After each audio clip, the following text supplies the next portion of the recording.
Hello, good afternoon. So gagawa tayo ulit ng video, no. Ito video to para i-demo ko paano mag-trade, no. O paano ano yung pipindutin nyo para mag-sell, para magtawag diyan, mag-buy. So ito po. So ang pipindutin mo una, so dito ka, no. Pindutin yung manage account, tapos itong add. Tapos ilagay nyo yung anong broker kayo, tulad nito, Xness ako. Tapos lalabas to.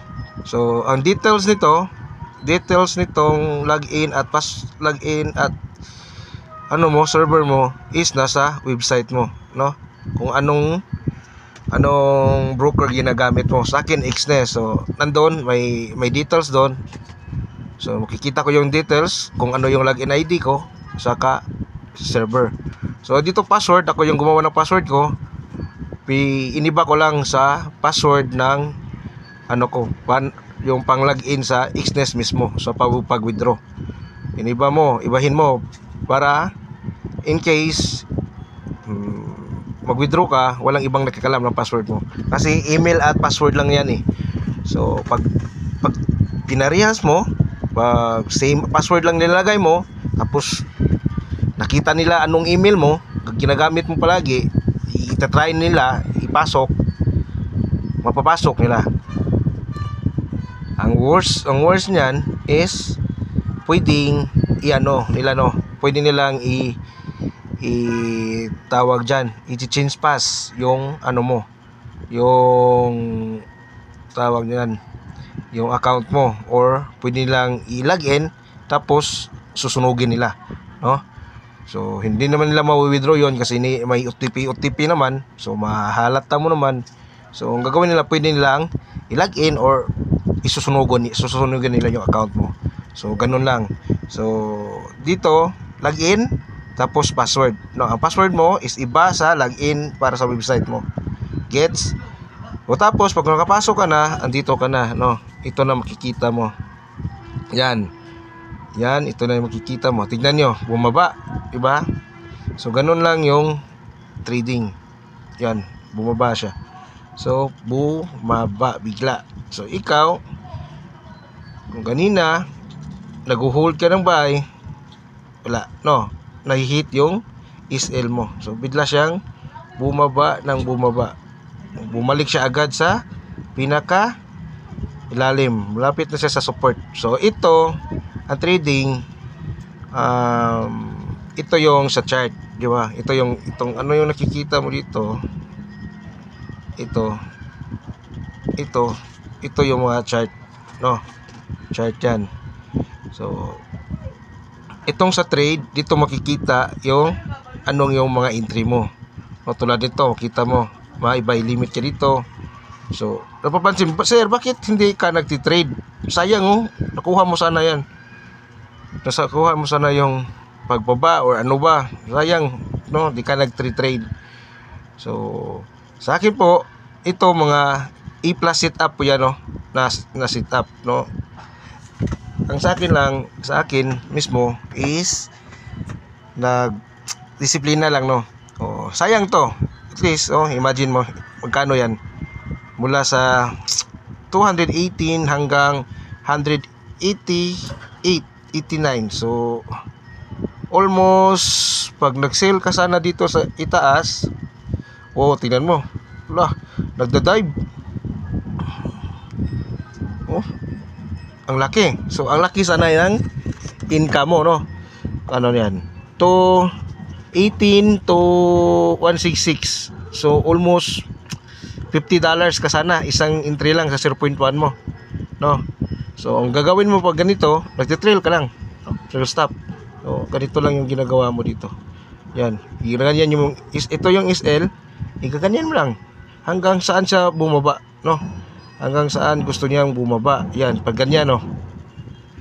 Bakit sobrang bilis bumaba, sir? Kasi ito ay nag-ano siya, no?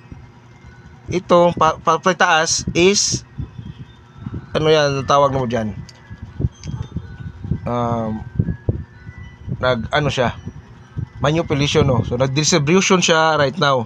So ito, okay. Ha? Bayad sa balay. Ano ba yung balay? Hmm. Wait lang ganda ha. Ito pa ako ng quantity. Siguro sa ako. Nasa ubos akong para sa suwat. Diyan na, pag-eat, ikaw, uy. Sino mo kag-sleep? So, ganyan yung ginagawa niya. No? Ganyan yung gold, no? Sobrang bilis. Sobrang bilis niya. Bilis niya ring umakyat. Ang kinuha niya lang is ito. Tawag dyan, support. Nasa support area na siya. Pag ganito, pwede ka naman pumasok dyan. Magbahay ka dyan. Try natin ha. Magbahay tayo ha. Tapos isil natin dito lang sa ilalim. Yan, 5 lang natin. Isil natin.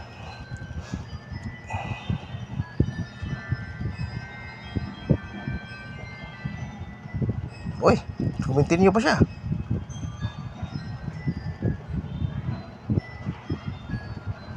Uy.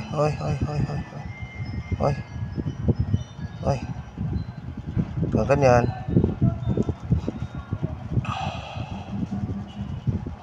Tinamaan na yan yung support area. Ano ba yung support area? Ito yung area kung saan andon yung mga buyer. Itong area na to. So, tinamaan niya na. So, may chance itong aangat. So, try na natin. Kahit ano lang, kahit $3 lang. Kahit $3 lang yung kunin natin. Ito try ko lang, no. Okay lang yan kahit matalo ako. Sobra naman ng $4 yung ano namin. So, for this time, parang angat talaga siya. So, tignan na lang natin. Angat yan.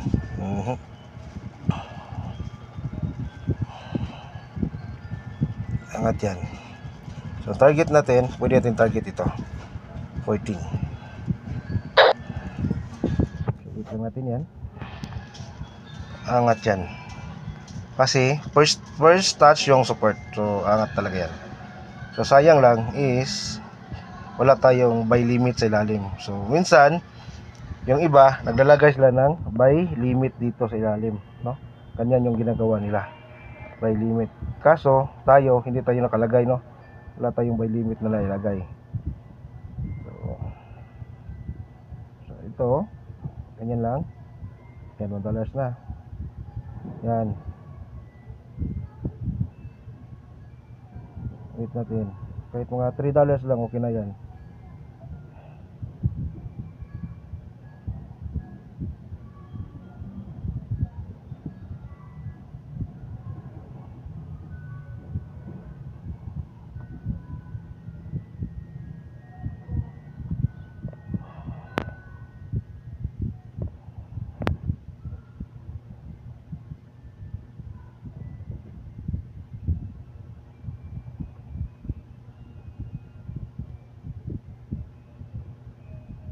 Kahit mga $3 lang, okay na sa akin yan. Oop!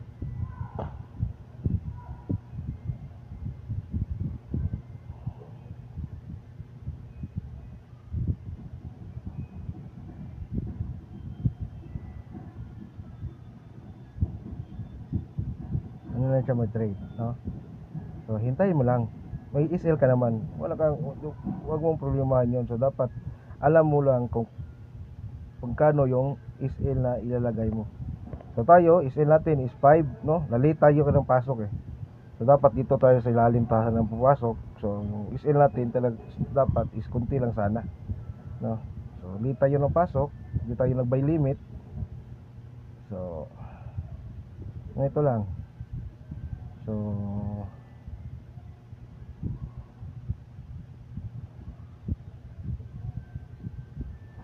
wait lang natin talaga umangat. So, ganun lang. Ito, sweep na yan eh, no? Kuha na niya lahat yung SL na sa ilalim. Itong area na to. Ito. sweep na yan. So yung lahat na may SL dyan nakalagay, naka-by limit. Ang SL na nag-by limit la dito. SL na nandito sa ilalim, andito yung SL nila. Kuha na. No, nakuha na. So,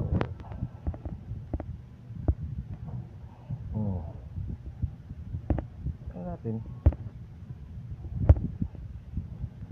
Yan. Pag ganyan na, adjust mo na. Adjust ko na. Ayan. Sumubra tayo. Sumubra. Okay. So, ganun lang siya kadali. No? Diba? May paidalan na tayo. Ayan. Kaya, aangat pa yan. Bakit aangat pa yan, sir? Kasi, touch niya yung support. So, lahat ng sealer na andito sa itaas, ito, ang ginawa nila, ang TP nila, andito rin. So, lahat na andito nag-sell, andito. So, ang TP nila. Saka, dito rin sila naka-abang. Bakit support ang tawag dyan, sir?